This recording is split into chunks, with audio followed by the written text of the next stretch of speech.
My name is Ulloa. I was stationed in K2 in 2005.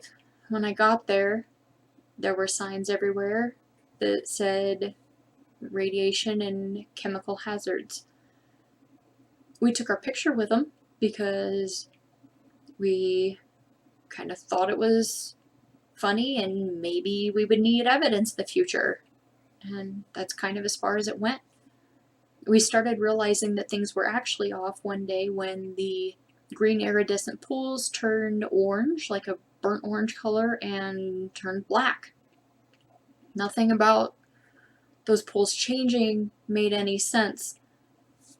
A bunch of people actually went up and saw the pools. I didn't see the pools myself because I saw the signs and I thought I should protect myself and stay away from that stuff as much as I could, even though the place where I slept was right over the berm from those ponds. I started feeling weak, like I couldn't do my job. I was drained all the time, but I couldn't fail my mission.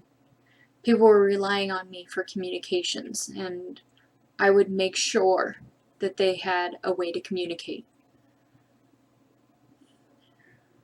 I just thought I was stressed. I thought when I got home I'd feel better. When I was like 24 years old, I went and I got my first EKG. It came out clean, and I just thought maybe this was all in my head. Maybe I wasn't feeling as bad as I thought. It took several more years and me eventually going into the Illinois National Guard before I actually went and filed my first claim at the VA. I told them about my knees and I told them about some other stuff that was happening, and they never contacted me to discuss my knees. So I just thought, well, maybe there's not a whole lot wrong. Maybe I'm okay. But I kept getting worse. I kept not feeling okay. My skin felt wrong. There were things that were just wrong.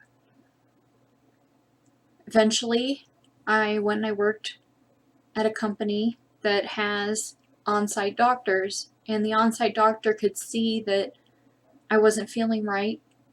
When I went to tell her that my heart didn't feel okay, and she did extensive EKG tests and found that I have a heart arrhythmia. I was 30 years old, and I feel like that should have been caught when I was 24. I was told that my arrhythmia was every single heartbeat, and I would have died already if it was going to kill me, so I should just relax and everything would be okay. So I did that. I relaxed and I thought everything was going to be okay. One day, I got very dizzy, and I wasn't sure if I was going to make it home that day. And I called my husband because I was hoping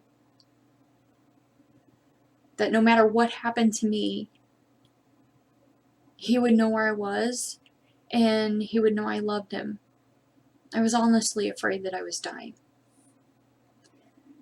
I eventually was diagnosed with Meniere's disease. It wasn't too long after that when I was diagnosed with fibromyalgia and chronic pain.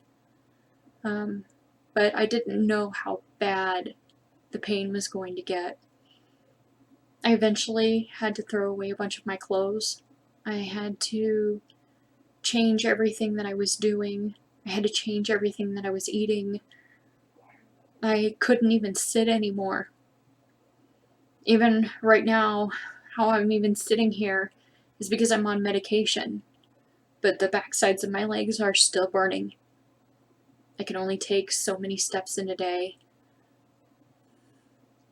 One day, it was bad enough that I couldn't stand and I couldn't sit, so I had to kneel the entire time that I was working.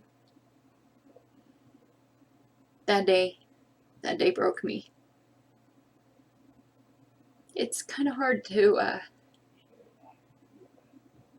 piece yourself together after moments like that happen, when you realize the permanence of your conditions.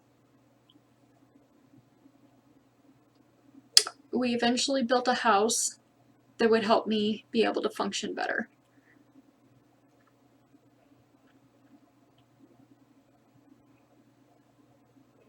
My husband was in K2 as well, and he has his own health issues, but sometimes I need him to help me. Sometimes he'll carry me to bed.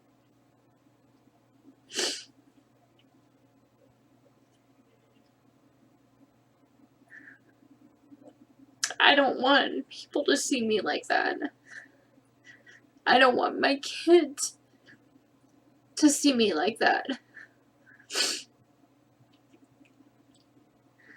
But this is the reality of my life. And what's worse is the VA will not recognize us as being exposed.